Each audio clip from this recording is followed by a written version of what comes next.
तो उसको कॉल करने की ज़रूरत नहीं होती, ठीक है? यानी कि वो एक स्टैंड अलोन फंक्शन और वो खुद ही कॉल हो जाता है। उसके लिए किसी ऑब्जेक्ट का होना ज़रूरी नहीं है। तो हम आते हैं इसी कोड को दोबारा फ्रेंड फंक्शन के ज़रिए सोल्व करते हैं। तो बाकी कोड सेम है, डिस्टेंस उसके बाद वन आर्गुमेंट कंस्ट्रक्टर है जो कि फीट और इंचेस में कन्वर्ट कर रहा है किसी भी फ्लोटिंग पॉइंट वैल्यू को। उसके बाद टू आर्गुमेंट कंस्ट्रक्टर है, शो डिस्टेंस फंक्शन है और उसके फौरन बाद हमारे पास है फ्रेंड डिस्टेंस ऑपरेट। इसका मतलब है कि ऑपरेटर प्लस जो है ये क्या है, अब ये एक स्टैंड अलोन फंक्शन है, ठीक है? किसी भी क्लास का पार्ट नहीं है, ठीक है? तो इससे पहले जो भी आपने ऑपरेटर प्लस हो या ऑपरेटर माइनस हो या ऑपरेटर प्लस प्लस हो, वो सारे के सारे आपने क्लास के अंदर बनाए थे। लेकिन ये पॉसिबल है कि आप ऑपरेटर प्लस को किसी क्लास के अंदर ना बनाए, ठीक है? मेन फंक्शन के ऊपर आप उसको बना रहे, किसी क्लास का पार्ट नहीं है, तो वो ऑटोमेटिकली कॉल होगा विदाउट यूजिंग एनी ऑब्जेक्ट, ठीक है? तो यहाँ पर भी हम ऑपरेटर प्लस को किसी क्लास का पार्ट नहीं बना रहे बल्कि उसको फ्रेंड बना रहे हैं, राइट? और ये ऑपरेटर प्लस कहाँ पर मौजूद है? ये मेन फंक्शन के ऊपर मौजूद है या इस क्लास के फौरन बाद हम इसको डिफाइन कर रहे हैं। तो ये रिटर्न कर रहा है डिस्टेंस वैल्यू को, ऑपरेटर प्लस है। अब इसको आपने पास करने हैं कितने ऑब्जेक्ट्स? एक ऑब्जेक्ट नहीं बल्कि दो ऑब्जेक्ट। क्यों? क्योंकि दोनों ऑब्जेक्ट्स होंगे तो वो आपस में ऐड होंगे, राइट? एक ऑब्जेक्ट को आप ऐड नहीं कर सकते। तो जो भी stand alone operator plus function होगा, ऑपरेटर माइनस होगा, तो वो उसकी रिक्वायरमेंट ही यही है कि आप उसको दो ऑब्जेक्ट्स पास करेंगे ताकि उन दोनों को आप ऐड कर सकें। क्यों? क्योंकि जब ये किसी क्लास का पार्ट नहीं है तो इसका मतलब है इसको कोई ऑब्जेक्ट कॉल नहीं कर सकता, राइट? जब कोई ऑब्जेक्ट इसको कॉल नहीं कर सकता तो उस ऑब्जेक्ट की वैल्यू को फिर हम कैसे एक्सेस करें? यानी कि अगर पिछले केस में D1 प्लस 10 था तो D1 कॉल कर रहा था तो D1 के फीड और इंचेस हमें एक्सेसिबल थे। अब ऑपरेटर प्लस ये वाला जो है ये स्टैंड अलोन है, इसको कोई ऑब्जेक्ट कॉल नहीं कर रहा तो D1 के फीड और इंचेस फिर हमें कैसे एक्सेस होंगे? इसलिए जरूरी है कि इस ऑपरेटर प्लस को फिर आपने दोनों ऑब्जेक्ट पास करने हैं, D1 भी और D2 भी। इसलिए आपको यहाँ पे डिस्टेंस कॉमन डिस्टेंस डिक्लेरेशन में नजर आ रहा है। इसके अकॉर्डिंग अगर आप चेक करें तो operator plus return type distance, तो कोई स्कोप रेजोल्यूशन ऑपरेटर नहीं है। इसका मतलब है ऑपरेटर प्लस जो है वो स्टैंड अलोन फंक्शन है, किसी भी क्लास का पार्ट नहीं है और ये रिसीव कर रहा है एक D1 को और एक D2, राइट? उसके बाद बाकी कोडिंग सेम है, दोनों की फीड ऐड हो रहे हैं, दोनों की इंचेस ऐड हो रहे हैं। ग्रेटर देन 12 है तो माइनस हो रहा है, फीड प्लस हो रहा है, उसके बाद रिटर्न डिस्टेंस एफ है। बाकी कोडिंग में कोई चेंज नहीं। मेन फंक्शन में आ गए, D1 2.5 है, D2 1.25 है, वन आर्गुमेंट कंस्ट्रक्टर कॉल होगा, इसके लिए भी वन आर्गुमेंट कंस्ट्रक्टर कॉल होगा।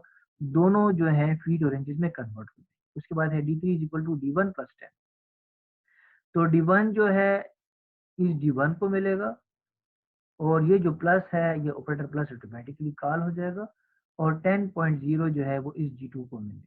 तो जाहिर है D2 इज इक्वल टू 10 बन जाएगा। अगेन पहले D2 जो है वो फीट और इंचेस में कन्वर्ट होगा, उसके बाद जाके ये वाला पार्ट।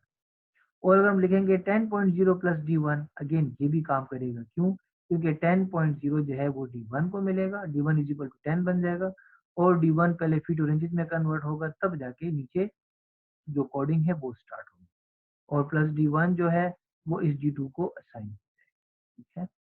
तो इस चीज को जो हमारे पास पिछले केस में एरर आ रहा था उसको हम फ्रेंड फंक्शन के जरिए रिमूव कर सकते हैं, ठीक है? क्योंकि फ्रेंड फंक्शन जो है एक्सटेंडेड फंक्शन है इस केस में, जो कि दोनों पैरामीटर रिसीव कर रहा है और दोनों पैरामीटर को वो ऐड भी कर सकता है, ठीक है?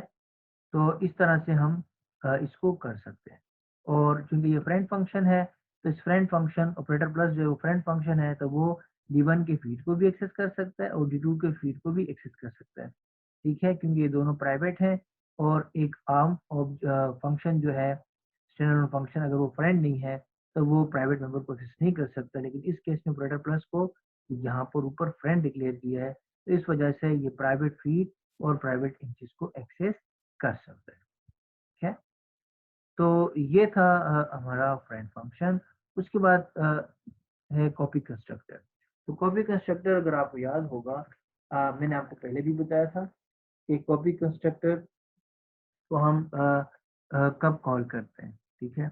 मैंने आपको कहा था अगर आप लिखते हैं distance d1 is equal to d2, distance d1 is equal to d2, right. तो यानी कि D2 डिस्टेंस D1 को ऑलरेडी आप डिक्लेयर कर चुके हैं, उसके बाद डिस्टेंस D2 को आप डिक्लेयर करने जा रहे हैं, लेकिन आप लिखते हैं distance D2 is equal to D1।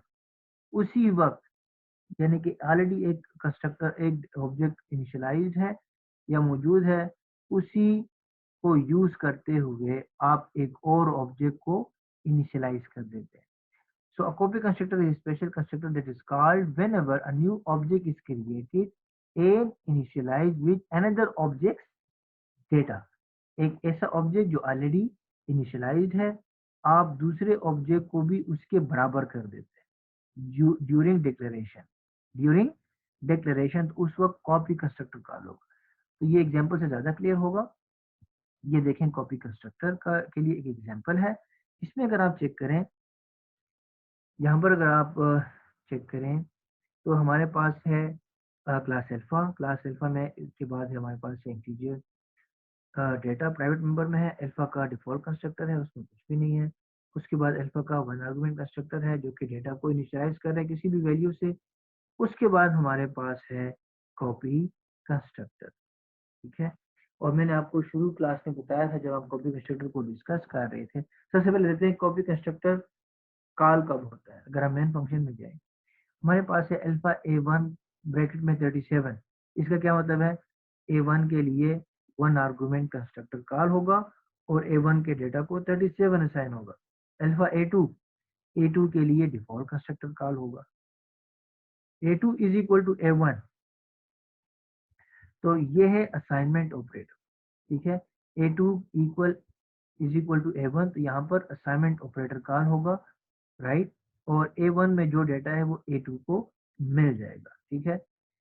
और उसके बाद अगर आप फौरन चेक करें अल्फा A3 ब्रैकेट में A1, तो ये जरा डिफरेंट है कि आप A3 को अब डिक्लेयर करने जा रहे हैं, लेकिन साथ साथ आप उसको इनिशियलाइज भी कर रहे हैं। इनिशियलाइज किस तरह से कर रहे हैं, किसी कांस्टेंट वैल्यू से नहीं कर रहे, बल्कि किसी ऑलरेडी क्रिएटेड ऑब्जेक्ट A1 के साथ उसको इनिशियलाइज कर रहे हैं कि जो डेटा A1 में है वही डेटा A3 को मिल जाए ड्यूरिंग डिक्लेरेशन। ये है after declaration A2 is equal to A1। यहाँ पर नहीं लिखा A2 is equal to A1, नीचे लिखा है A2 is equal to A। तो दोनों में यही डिफरेंस है। तो अल्फा A3 ब्रैकेट A1 या alpha A3 is equal to A1 दोनों एक ही चीज है। जैसे अभी मैंने शुरू में आपको बताया कि जब आप वन आर्गुमेंट कंस्ट्रक्टर को कॉल करते हैं तो दोनों के लिए ये सिंटैक्स यूज होता है। आप इक्वल भी यूज कर सकते हैं और ब्रैकेट भी यूज कर सकते हैं, ये दोनों सेम है और दोनों का मतलब है कॉपी कंस्ट्रक्टर को कॉल, राइट। यहाँ जब आप डिक्लेरेशन के बाद लिखते हैं, यहाँ पे आपको कोई अल्फा क्लास की डिक्लेरेशन नजर नहीं आई, नाम नजर नहीं आ रहा। यहाँ पे आपको नाम नजर आ रहा है अल्फा, और इस वक्त आप डिक्लेयर कर रहे हैं। और A2 जो है पहले डिक्लेयर हुआ है, फिर यहाँ पे आप उसको इनिशियलाइज कर रहे हैं। तो इस वक्त क्या कॉल होगा, असाइनमेंट ऑपरेटर। और यहाँ पर क्या कॉल होगा, कॉपी कंस्ट्रक्टर, राइट। तो कॉपी कंस्ट्रक्टर ऑलरेडी मौजूद है, ऑलरेडी बिल्ट इन है, और असाइनमेंट ऑपरेटर भी ऑलरेडी मौजूद है। क्या है, ऑलरेडी अवेलेबल है। दोनों ऑलरेडी अवेलेबल है, असाइनमेंट ऑपरेटर भी अवेलेबल है, लेकिन आप, मैंने आपको पहले बताया था, आप असाइनमेंट ऑपरेटर को ओवरलोड कर सकते हैं।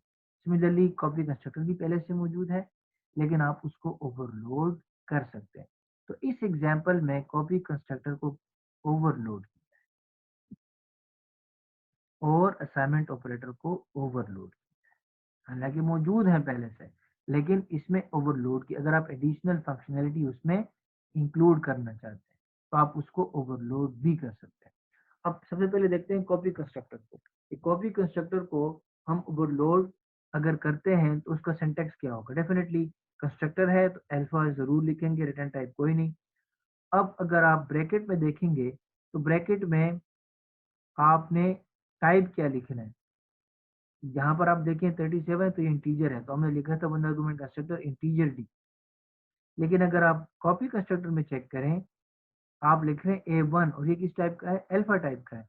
इसका मतलब है कि कॉपी कंस्ट्रक्टर हमेशा के लिए अपनी क्लास के टाइप का एक ऑब्जेक्ट रिसीव करेगा। तो इसीलिए आपको नजर आ रहा है अल्फा ए, कोई भी आप नाम लिख सकते हैं, अल्फा बी या कोई भी, या वैल्यू कोई भी लेकिन टाइप क्या होगी, अल्फा। तो यहाँ से आपको पता चलेगा कि ये वन आर्गुमेंट कंस्ट्रक्टर है लेकिन ये कॉपी कंस्ट्रक्टर है। कैसे पता चला कि कंस्ट्रक्टर है, ये कैसे पता चल रहा है कि अल्फा हम लिख रहे हैं और साथ में रिटर्न टाइप नहीं लिख रहे और क्लास का नाम लिख रहे हैं, इसका मतलब एक कंस्ट्रक्टर है। और आर्गुमेंट में क्या लिख रहे हैं, आर्गुमेंट में जो हमारे पास ऑब्जेक्ट है वो किस टाइप का है, अल्फा टाइप का है, तो इसका मतलब है ये कॉपी कंस्ट्रक्टर है। अच्छा, अब इसमें एक चीज जो कि नोट करने की है वो क्या है, वो है ये रेफरेंस या एड्रेस वेरिएबल। ठीक है, रेफरेंस या एड्रेस वेरिएबल। अब ये रेफरेंस वेरिएबल या एड्रेस वेरिएबल जो है ये इंक्लूड करना, यहाँ पर लिखना क्यों जरूरी है। ठीक है, यहाँ पर ये मस्ट है, अगर आप ये नहीं लिखेंगे तो कंपाइलर आपको एरर देगा। वो एरर क्यों देगा, ठीक है, तो वो मैं आपको समझाने की कोशिश करूंगा अभी। वो इसलिए कि फॉर एग्जांपल यहाँ पर हम लिख रहे हैं alpha A3 is equal to, या ये A3 is equal to A1। तो A3 is equal to A1 आप जब भी लिखेंगे तो क्या कॉल होगा, कॉपी कंस्ट्रक्टर कॉल होगा। क्या कॉल होगा, कॉपी कंस्ट्रक्टर कॉल होगा।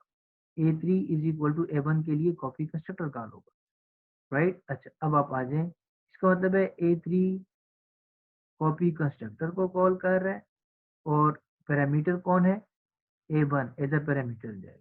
अच्छा, राइट। तो इस अल्फा ए को, इस कॉपी कंस्ट्रक्टर को किसने कॉल किया है, A3 ने कॉल किया है, और A1 जो है वो एज अ पैरामीटर जाएगा। तो इस ए को क्या मिलेगा, अब इस ए की जगह वैल्यू भी हम लिख सकते हैं, आप कोई भी नाम वेरिएबल को साइन कर सकते हैं, लेकिन इस ए को क्या मिलेगा, ए इज इक्वल टू A1। तो अगर आपने यहाँ रेफरेंस नहीं यूज किया तो ये क्या बन जाएगा, इस तरह से नजर आएगा कंपाइलर को। मैं अगर यहाँ पर इसको ट्राई करूँ, alpha A is equal to A1, क्योंकि A1 एज अ पैरामीटर जा रहा है, तो ये क्या बन रहा है, alpha A is equal to A1, यानी कि ए को A1 असाइन करो। और ये क्या कह रहा है, जो नेक्स्ट स्लाइड है, A3 is equal to A1। अभी जो हमने किया है वो क्या कह रहे हैं, ए इज इक्वल टू A1। तो जिस तरह alpha A3 is equal to A1 की वजह से कंस्ट्रक्टर कॉल होगा, similarly alpha A is equal to A1 की वजह से अगेन कंस्ट्रक्टर कॉल होगा, कि ए कॉल कर रहा है कॉपी कंस्ट्रक्टर को और A1 जो है वो एज अ पैरामीटर जाएगा, वो एज अ पैरामीटर जाएगा। तो अगर आपको रिकर्जन याद है, उसमें एक फंक्शन अपने आप को बार बार कॉल करता है, तो इसीलिए ये infinite constructor calling, copy constructor calling बन गई। तो इसीलिए कंपाइलर आपको इस पॉइंट पर एरर देगा कि आप ऐसा नहीं कर सकते। फिर क्या करना होगा, जब आप लिखेंगे, दोबारा जाते हैं ऊपर, अल्फा रेफरेंस ए। अब ए जो है वो अलग वेरिएबल नहीं है, अलग वेरिएबल, जब आप रेफरेंस लिखते हैं इसका मतलब है ए और A1 both of them are same location, इसको हम कहते हैं एलियस। ए अब एलियस बन चुका है A1 का, ठीक है। आप A1 को ए बी कह सकते हैं, A1 को ए बी कह सकते हैं, तो उसके लिए फिर हम क्या लिखते हैं, ये मैंने आपको डेटा स्ट्रक्चर में समझाया भी था अगर आपको याद होगा। तो ए और A1 दोनों एक ही चीज है, तो फिर उसको ए को क्रिएट करने की अब कोई जरूरत नहीं है, क्योंकि जो A1 है वही ए है, ए कोई अलग ऑब्जेक्ट नहीं है, क्योंकि आपने रेफरेंस बता दिया कि ये दोनों एक ही लोकेशन को पॉइंट कर रहे हैं, तो अलग से ए को क्रिएट करने की जरूरत नहीं है। तो इसलिए ये अगेन कंस्ट्रक्टर को कॉल नहीं कर रहा, राइट। तो इसीलिए ए और A1 जब बराबर हो गए तो जो डेटा A1 में है वही डेटा A को मिल गया। तो आप लिख सकते हैं data is equal to A dot data, यानी जो डेटा A3 में है, A3 का जो डेटा है, ये A3, उसको असाइन करो A1 का डेटा। और यही मकसद होता है कॉपी कंस्ट्रक्टर का, कि दोनों को आपस में इक्वल करो, यानी कि दोनों के प्राइवेट मेंबर को आपस में इक्वल करो, और वही coding data is equal to A dot data. और उसके बाद आप सी और कॉपी कंस्ट्रक्टर इन्वोक। अब ये एडिशनल आप उसमें लिख सकते हैं। जो बिल्ट इन कॉपी कंस्ट्रक्टर है वो क्या करता है, वो करता है A3 dot data is equal to A1 dot data. लेकिन जब आपने ओवरलोड किया कॉपी कंस्ट्रक्टर को, तो उसमें आप एडिशनली कुछ और सी आउट भी कर सकते हैं, ताकि पता चले कि बाकी कॉपी कंस्ट्रक्टर इन्वोक्ड हुआ है। तो आप उसमें ये वाली स्टेटमेंट भी इंक्लूड कर सकते हैं।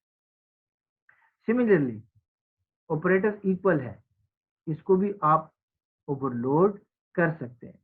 तो इस कहने का मकसद ये है कि जब आप alpha A3 is equal to A1 या A3 ब्रैकेट A1 लिखेंगे, तो इसके लिए कौन सा कॉल होगा, इन दोनों के लिए ये वाली statement call.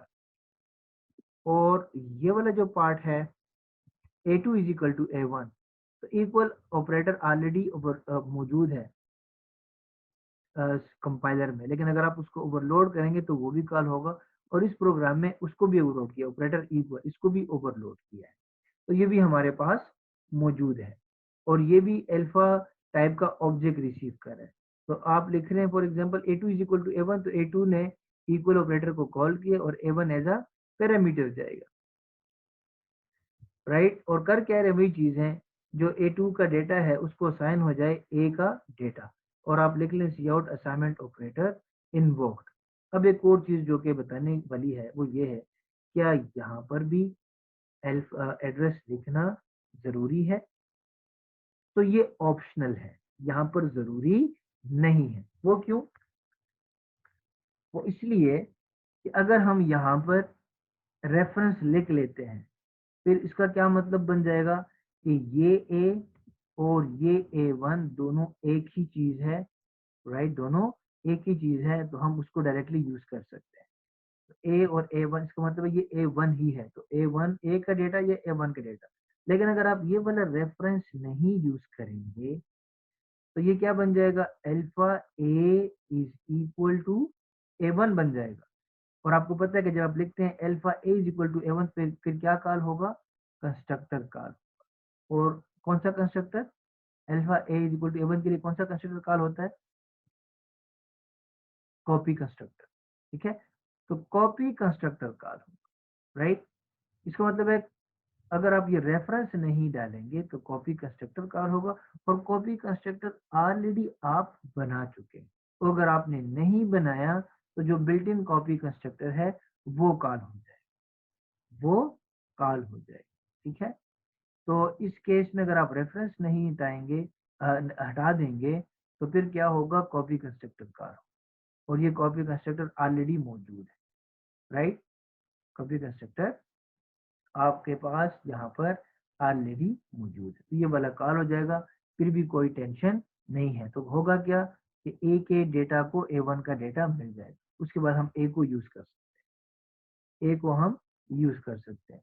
A dot data is equal to data, यानी कि A2 को अब A1 का डेटा मिल जाना चाहिए, क्योंकि A1 का ए को मिल गया, ए से हमने अगेन A2 को असाइन कर दिया।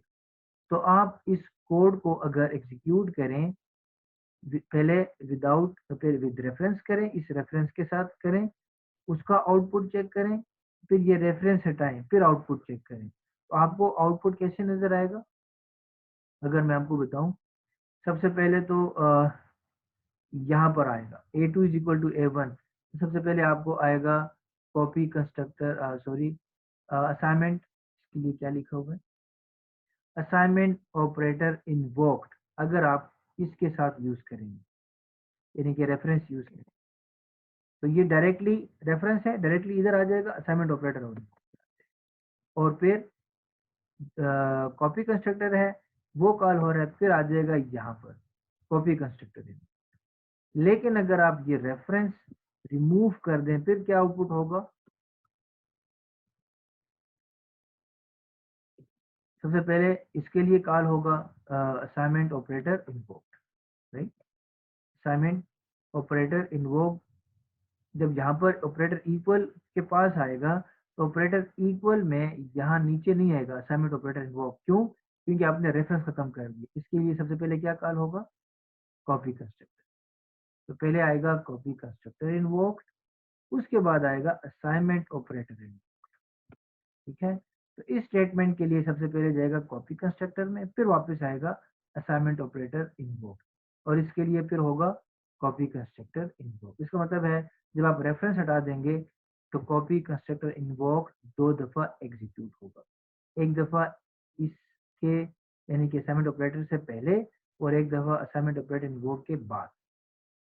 राइट, तो ये आज का हमारा लेक्चर है। ठीक है, जो भी हमने डिस्कस किया है। राइट, तो इसके बाद जो मैंने आपको शुरू में आउटलाइन में बताया था कि हम डिफ़ॉल्ट असाइनमेंट ऑपरेटर को भी डिस्कस करेंगे और ओलेट असाइनमेंट ऑपरेटर को भी डिस्कस करेंगे, लेकिन ऑलरेडी हमारा आज के लेक्चर का काफ़ी टाइम हो चुका है, तो इसको मैं फिर नेक्स्ट लेक्चर में डिस्कस करूंगा। तो अगर हम समझ में आए तो हमने आज डिस्कस किया adding constant value to object without friend function और adding constant value to object with friend function. ठीक है, तो विदाउट फ्रेंड फंक्शन आप 10 प्लस नहीं लिख सकते। क्यों? क्योंकि कांस्टेंट जो है वो मेंबर फंक्शन को कॉल नहीं कर सकता। उसके लिए फिर हमने फ्रेंड फंक्शन बनाया जो कि जिसका ऑपरेटर प्लस जो है वो स्टैंड अलोन फंक्शन है, वो ऑटोमेटिकली कॉल हो जाता है, लेकिन उसके लिए फिर आपने दोनों ऑब्जेक्ट्स जो हैं वो पास करने होंगे। अब उसके बाद फिर हमने कॉपी कंस्ट्रक्टर को डिस्कस किया, और कॉपी कंस्ट्रक्टर जो है वो बाय डिफॉल्ट मौजूद है सी में, लेकिन आप उसको ओवरलोड भी कर सकते हैं। सिमिलरली असाइनमेंट ऑपरेटर भी ऑलरेडी मौजूद है, लेकिन अगर आप उसको ओवरलोड करना चाहें तो असाइनमेंट ऑपरेटर उसको आप ओवरलोड कर सकते हैं। कॉपी कंस्ट्रक्टर में कंस्ट्रक्टर आप बनाएंगे और उसका जो पैरामीटर होगा वो क्लास के टाइप का ही होगा, लेकिन उसके साथ आपने रेफरेंस यूज करना है। देखिए, अगर आप रेफरेंस नहीं यूज करेंगे तो वो अगेन एक और कॉपी कंस्ट्रक्टर को कॉल करते हैं, तो उसको खत्म करने के लिए कंपाइलर ने ये मस्ट किया है कि आपने उसके साथ एड्रेस जरूर मेंशन करना है, लेकिन असाइनमेंट ऑपरेटर के साथ ऑप्शनल है। अगर आप यूज करेंगे तो कॉपी कंस्ट्रक्टर कॉल नहीं होगा, और अगर आप